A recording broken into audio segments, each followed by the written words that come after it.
Hola de nuevo, aquí les traigo un nuevo creepypasta, titulado La muerte de Rui Torres, ex conductor de Art Attack.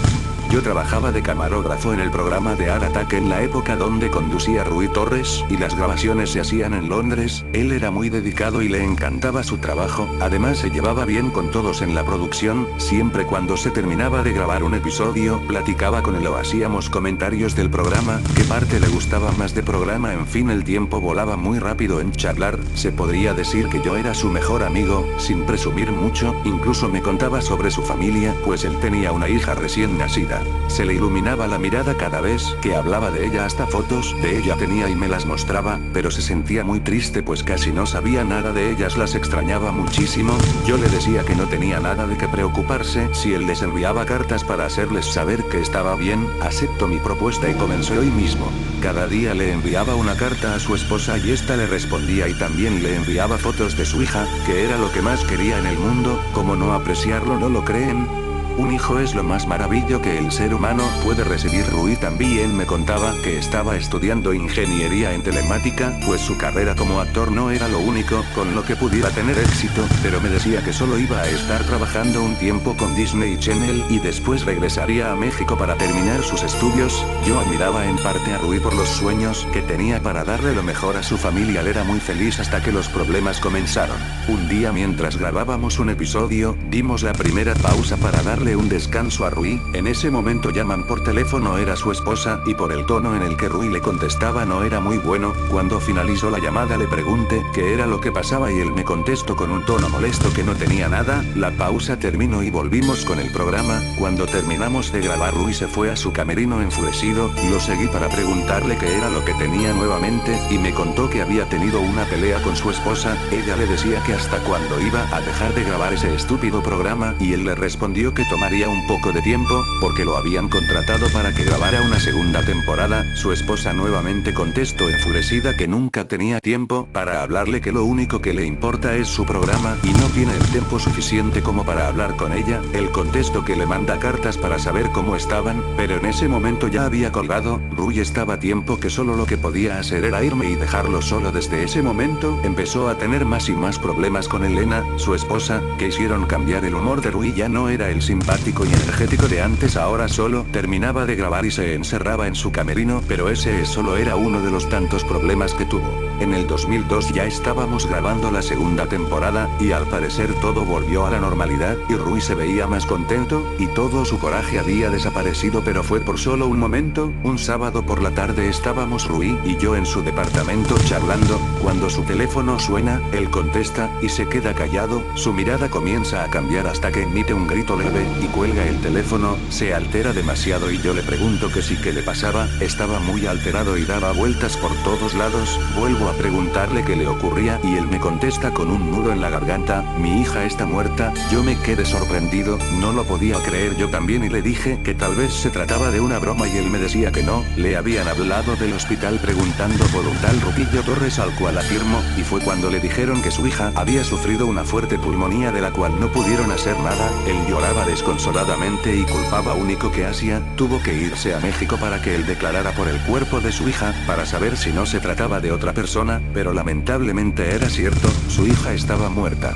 Pasaron 2 semanas y Rui regresó de nuevo a Inglaterra, a los estudios de Disney Channel. Me alegraba que estuviera de nuevo aquí, pero su mirada era otra. Me contó que después del funeral de su hija su esposa le pidió el divorcio, pues ella ya tenía una nueva vida con otro hombre. Rui estaba destrozado, pero después de algunos instantes su cara cambió, como si nunca hubiera pasado nada. Bueno, hay que comenzar de nuevo, me contestó. Yo le dije que hacía bien que actuara de esa manera, pero en el fondo su mirada no me daba buena espina. Solamente le seguí la corriente. Desde ahí fue donde cambió completamente. Después de que se terminara de grabar un capítulo, Rui se iba a su camerino entusiasmado, como si tuviera algún plan o tramara algo. Lo seguí para saber qué es lo que hacía, pero siempre se encerraba. Solo lo que podía hacer era pegar mi oído a su puerta y escuchar. Oía que hablaba con alguien, murmuraba e incluso se reía de una forma macabra. Sentía un oía, y así estuvo por meses mientras se grababa la segunda temporada. Todos en el estudio notaban su cambio. De hecho, llegó a agredir despedir a los productores y a otros trabajadores, los amenazaba y les gritaba. Cuando la segunda temporada estaba por llegar a su fin, decidieron que Rui ya no podía trabajar más, por su conducta, que ya no tenía remedio. Ese mismo día lo llamaron y le dieron su carta de renuncia. Rui estaba tan molesto que se lanzó contra el productor, lo estaba ahorcando. Llamaron rápidamente a los guardias y lograron sacar a Rui. Él gritaba: acaban de perder lo único bueno de su canal, imbéciles.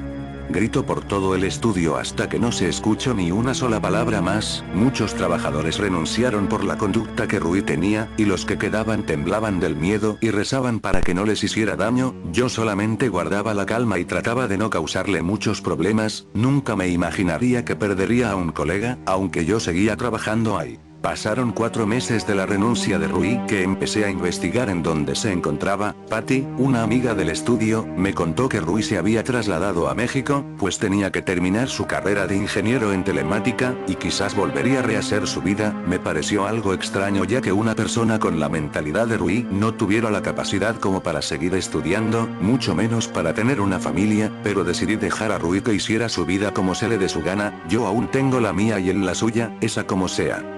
Varios días después, cuando llegaba del trabajo, sonaba el teléfono, contestaba pero no se oía nada, contestaba pero era inútil, nadie contestaba, hasta que colgaba el teléfono. Las llamadas continuaron por meses, hasta que dejé de recibirlas, pero ahora ya no me molestaban por teléfono, ahora era por correo. Me enviaban alrededor de 200 mensajes por día, y lo único que decían era: ayúdame, estoy solo. Pensaba que se trataban de virus o basura que la gente envía, así que solamente las ignoraba y las borraba, hasta que un día me llegó el mismo correo pero tenía algo diferente. Fui más abajo del mensaje y este tenía escrita una dirección. De nuevo me dije a mí mismo que eran solo correos basura, pero me picó la curiosidad y anoté la dirección. Salí de mi casa y seguí la dirección, hasta que me llevó a un edificio. La dirección además tenía el número de la habitación a la que debía entrar. Entré al edificio y comencé a buscar la habitación 203, subí las escaleras hasta enfrente de la puerta y comencé a tocarla. Para mi sorpresa no contestaba nadie, así que tomé la perilla de la puerta para comprobar si tenía candado. Cuando toqué la perilla de repente sentí un escalofrío recorriendo toda mi espalda, y podía sentir un ambiente negativo, se sentía pesado y sofocaba. Le di vuelta a la perilla fácilmente, lo que decía que la puerta no tenía ningún candado. La abrí lentamente, para lo que descubrí era un departamento desordenado y sucio. Caminé por la sala pero era difícil ya que había muchas cosas tiradas en el piso, además apestaba como si un animal hubiera muerto, hasta que llegué a una puerta. La abrí lentamente, no podía creer lo que veía, estaba el cadáver desnudo de una persona. Me horroricé demasiado, me acerqué lentamente para ver de quién se trataba. Me paré enfrente de él, era Rui, además tenía una nota pegada en su pecho, decía: